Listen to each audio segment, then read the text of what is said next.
नोटबंदी के बाद सरकार का एक और बड़ा फैसला, घर में तय सीमा से ज्यादा पाया गया सोना तो जब्त करेगी सरकार, सोना रखने की सीमा तय। नोटबंदी के बाद अब मोदी सरकार ने गोल्ड लिमिट भी तय कर दी। सीमा से ज्यादा सोना आपके पास पाया गया तो इसे सरकार या तो जब्त करेगी या फिर टैक्स लगाएगी। आयकर संशोधन विधेयक 2016 के तहत विवाहित महिला को 500 ग्राम और अविवाहित महिला को 250 ग्राम सोना रखने की छूट होगी। वहीं पुरुषों के लिए सोना रखने की सीमा 100 ग्राम दी गई है। पुश्तैनी सोना और घोषित आय से खरीदा गए सोने पर कोई टैक्स नहीं देना होगा। आपको बता दें कि नोटबंदी के बाद सरकार आरबीआई ने अब तक 108 नियमों में बदलाव किए हैं या नए नियम जारी किए हैं।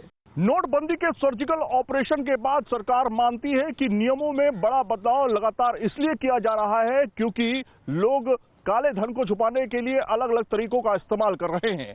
सरकार का मानना यह भी है कि लोगों ने सोना खरीदकर काले धन को खपाया है।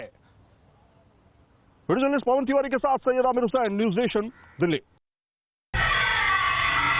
नोटबंदी पर सरकार का नया फैसला, जो पुराने 500 के नोट अब तक पेट्रोल पंप पर चल रहे थे वो अब 2 दिसंबर के बाद से नहीं चल पाएंगे। नोटबंदी पर लगातार नियम में बदलाव कर रही केंद्र सरकार ने लोगों को एक और झटका दे दिया है।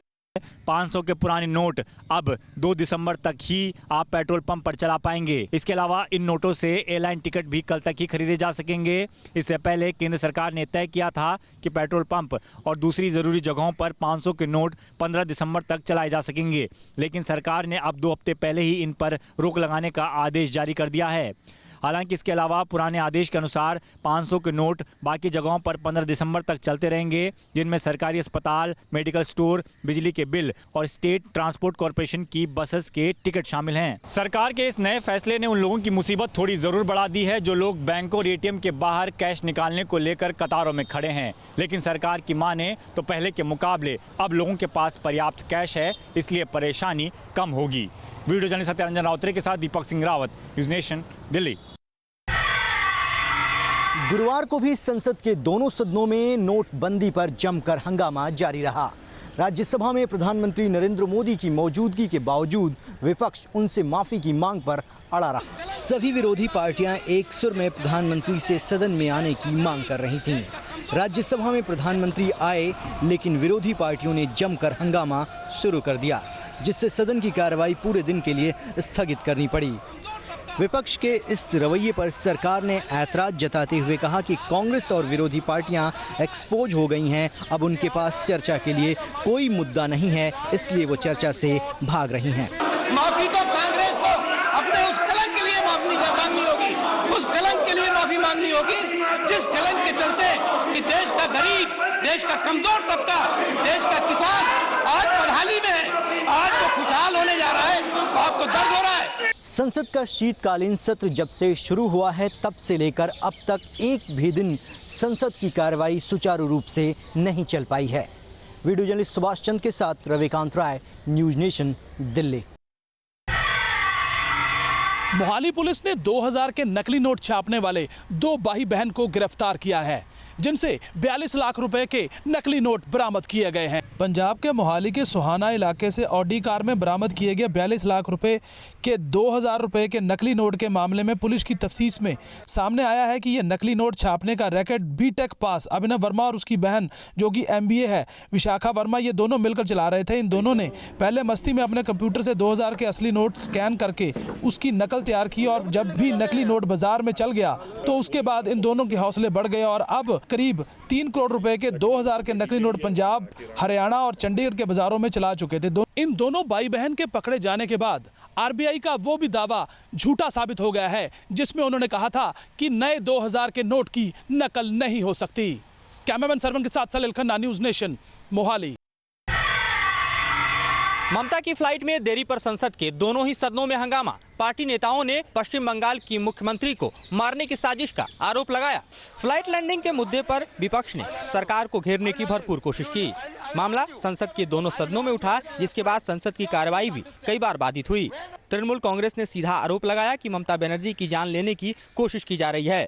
मामले पर सफाई देते हुए केंद्रीय नागर विमानन मंत्री अशोक गजपति राजू ने कहा कि घटना वाले दिन 3 विमान में कम ईंधन होने की बात कही गई है और पूरे मामले के जांच के आदेश दिए जा चुके हैं। तृणमूल कांग्रेस के नेताओं के आरोप के साथ विपक्ष ने भी अपने आरोप सरकार पर जमकर मढ़े। इसकी हमारी पार्टी कड़े शब्दों में निंदा करती है और इसके साथ ही हमारी पार्टी ये चाहती है कि सरकार तो इस मामले को गंभीरता से लें, दलगत राजनीति से ऊपर उठकर इस मामले की जांच करानी चाहिए। डीजीसीए पूरे मामले की जांच कर रहा है, जिसके बाद ये पता चलेगा कि आखिरकार फ्यूल की कमी किस कारण से हुई। क्या वाकई ये कोई साजिश थी या फिर लापरवाही का कोई बड़ा मामला। वीडियो सुभाष चंद्र के साथ मधुरेंद्र कुमार, न्यूज नेशन, दिल्ली। कांग्रेस उपाध्यक्ष राहुल गांधी के ट्विटर अकाउंट हैकिंग के मामले में दिल्ली पुलिस ने एफआईआर दर्ज। राहुल गांधी के ट्विटर पर कई आपत्तिजनक पोस्ट किए, जिसके बाद देर रात कांग्रेस पार्टी की तरफ से दिल्ली पुलिस को इस सिलसिले में एक शिकायत दी गई थी। राहुल गांधी के ट्विटर अकाउंट के साथ साथ कांग्रेस के आईटी सेल के अकाउंट भी हैक हुए हैं। दिल्ली पुलिस ने राहुल गांधी के ट्विटर अकाउंट हैकिंग के मामले में ट्विटर को मेल कर जानकारी मांगी है। ट्विटर का सर्वर भारत में बेंगलुरु में है। राहुल गांधी के ट्विटर अकाउंट हैक होने के मामले की जांच दिल्ली पुलिस बहुत तेजी से कर रही है। इस बारे में दिल्ली पुलिस ने दिल्ली के उपराज्यपाल नजीब जंग को भी विस्तृत जानकारी दी है। वीडियो जर्नलिस्ट दीपक बिष्ट के साथ रुमान उल्ला खान, न्यूज नेशन, दिल्ली। बिहार विधानमंडल के शीतकालीन सत्र में सत्तारूढ़ दल और विपक्षियों के बीच टकराहट बढ़ गई है। विपक्ष के तमाम विधायक राजभवन पहुंचे राज्यपाल से हस्तक्षेप करने की मांग को लेकर। आज एनडीए का प्रतिनिधि मंडल राजभवन राज्यपाल से मिलने पहुंचा। महामहिम से इन लोगों ने हस्तक्षेप की मांग की है। दरअसल पिछले कुछ दिनों में जो कुछ विधानमंडल में हुआ, इसको लेकर अब विपक्ष सत्तारूढ़ दल पर निशाना साध रहा है। उनका कहना है कि विपक्ष के विधायकों के साथ मारपीट की गई है, विधायकों का निलंबन नहीं हो रहा जिन लोगों ने मारपीट की, और साथ ही निंदा प्रस्ताव भी विधानसभा अध्यक्ष इस मामले को लेकर विधानमंडल में नहीं ला रहे हैं। इन तमाम मांगों को लेकर राजभवन पहुंचे प्रतिनिधिमंडल का मानना है कि अगर अब भी रुख में बदलाव नहीं आ पाया तो विधानमंडल नहीं चल पाएगा। बिहार में शीतकालीन सत्र अब सिर्फ एक दिन का बचा है। ऐसे में विपक्ष का राजभवन पहुंचना उन्हें क्या फायदा पहुंचाएगा ये तो पता नहीं, मगर इस छोटे शीतकालीन सत्र में आम लोगों से जुड़े मुद्दे गौण हो गए। विजय सत्येंद्र के साथ Rajnish Sinha, News Nation, Patna. Reliance chairman Mukesh Ambani ने की जियो कस्टमर्स के लिए हैप्पी न्यू ईयर प्लान की घोषणा। 31 मार्च तक सारी सेवाएं मुफ्त। रिलायंस ग्रुप के चेयरपर्सन और मैनेजिंग डायरेक्टर मुकेश अंबानी ने लोगों को नए साल का तोहफा देते हुए आज ऐलान किया कि जियो 4G सिम के सभी ग्राहकों के लिए 31 मार्च तक सभी सेवाएं फ्री कर दी गई है। इस ऐलान के मुताबिक जियो के सभी ग्राहकों के लिए हैप्पी न्यू ईयर प्लान के तहत 31 मार्च तक free unlimited data, call, video और वाईफाई कर दिया गया है। उन्होंने जियो 4G सिम को हाथों हाथ लेने के बाबत जनता को भी धन्यवाद दिया और कहा कि जियो को जनता ने भरपूर प्यार दिया, लेकिन अन्य ऑपरेटरों ने उनका साथ नहीं दिया। मुकेश अंबानी ने यह भी ऐलान किया कि जियो ने 3 महीने से भी कम वक्त में 5 करोड़ यूजर्स जोड़े हैं। 3 महीने पहले जियो ने मोबाइल मार्केट में प्रवेश करके इस क्षेत्र के सारे आयाम बदल दिए थे। एक नया प्राइस वॉर इस मार्केट में छिड़ गया था, जो 31 मार्च पर जारी रहेगा और इसका सबसे ज़्यादा फायदा मोबाइल ग्राहकों को होगा। वीडियो जर्नलिस्ट ओम प्रकाश केवत के साथ सुभाष शिर्के, न्यूज़ नेशन, मुंबई।